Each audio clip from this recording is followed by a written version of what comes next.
मित्रांनो, बातम्यांच्या पलीकडे या सदरामध्ये तुमचं स्वागत आहे. आज 2 जानेवारी 2021 आपण धावता आढावा घेणार आहोत राष्ट्रीय आंतरराष्ट्रीय महत्त्वाच्या बातम्यांचा आणि ज्योतिष निरीक्षण. पहिला मुद्दा आहे आपला राष्ट्रीय आंतरराष्ट्रीय महत्त्वाच्या बातम्या. त्यातला सगळ्यात पहिला म्हणजे आजपासून भारत युनोचा अस्थायी सदस्य झालेला आहे 2 वर्षांकरता. मागे ज्या निवडणुका झाल्या होत्या त्यामध्ये 183 देशांनी भारताला युनोत अस्थायी सदस्यत्वासाठी मतदान केलं होतं आणि ते आजपासून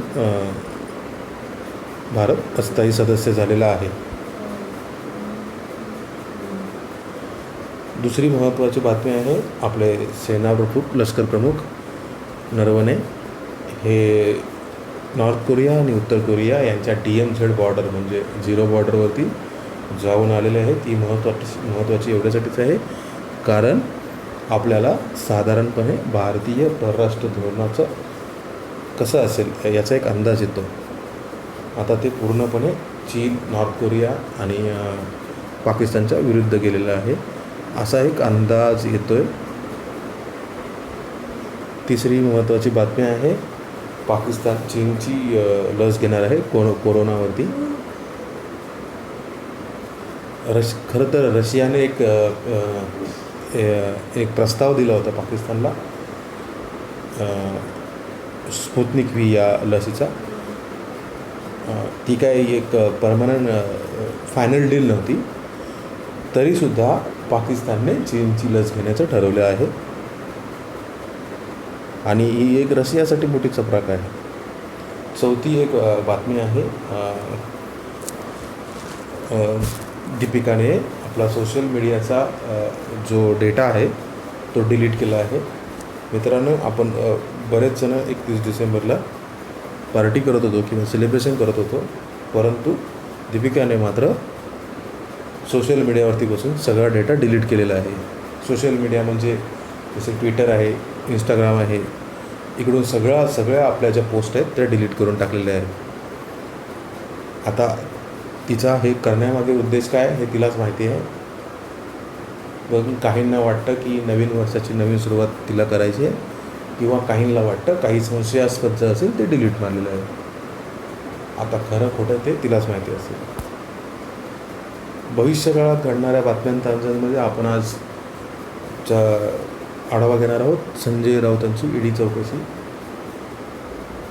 आणि हाच विषय पुढच्या 15-20 दिवस राहण्याची शक्यता आहे असा एक अंदाज आहे. कारण आजसुद्धा नवीन बातम्या आल्यात, तुम्ही त्या प्रसारमाध्यमातून बघितल्या असेलच.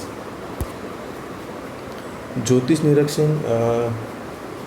निरीक्षणप्रमाणे जर आपण गेलो तर सुशांतच्या केसचा पुन्हा काहीतरी नवीन एखादी बातमी येऊ शकते सुशांतच्या केसमध्ये आणि त्यावर अजून ही जे इतके दिवस शांत पडलेलं प्रकरण आहे ते पुन्हा चर्चेत येऊ शकतं.